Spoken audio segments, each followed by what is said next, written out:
या स्ट्रक्चरमध्ये मायटोकॉन्ड्रिया हा डबल मेम्ब्रेन स्ट्रक्चर्स असतो.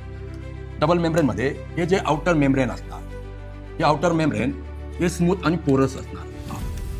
आउटर मेम्ब्रेन हे राहणार स्मूथ आणि पोरस. पोरस म्हणजे सच्छिद्र असणार. त्यामध्ये ट्रान्सपोर्टेशनसाठी त्याचा रोल महत्त्वाचा असणार. इनर मेम्ब्रेन हे डीपली फोल्डेड असणार. इनर मेम्ब्रेन हे डीपली फोल्डेड असणार. हे डीपली फोल्डेड त्याला म्हणणार आपण इनर मेम्ब्रेन. या आउटर मेम्ब्रेन, इनर मेम्ब्रेन मध्ये जी स्पेस असते त्या स्पेसला म्हणणार आपण इंटर मेम्ब्रेन स्पेस.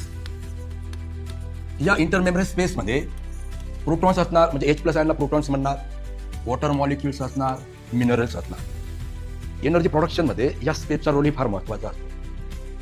त्याचबरोबर जे इनर वॉलला जे फिंगर लाईक प्रोजेक्शन्स असतील, त्या डीपली फोल्ड्स असतात, त्या डीपली फोल्डला नाव दिलं जातं क्रिस्टी. या फोल्डेड का असणार की फोल्ड असल्यामुळे लार्ज सरफेस एरिया प्रोव्हाइड करणार. आणि सरफेस एरिया जर जास्त असेल तर रासायनिक अभिक्रियेचा वेग सुद्धा जास्त असतो. म्हणून रासायनिक अभिक्रिया झपाट्यात होण्यासाठी या इनर फोल्डचा सरफेस एरिया हा लार्ज असतो. त्याचबरोबर या स्पेसमध्ये जे व्हिस्कॉस जे सबस्टन्स असेल, म्हणजे semi fluid like jelly like structure असेल, त्या जेली लाईक स्ट्रक्चरला म्हणणार मॅट्रिक्स. बघा, या मॅट्रिक्समध्ये जे काही घटक असतील त्यामध्ये पहिला महत्त्वाचा घटक असेल त्याला म्हणणार मायटोकॉन्ड्रियल DNA.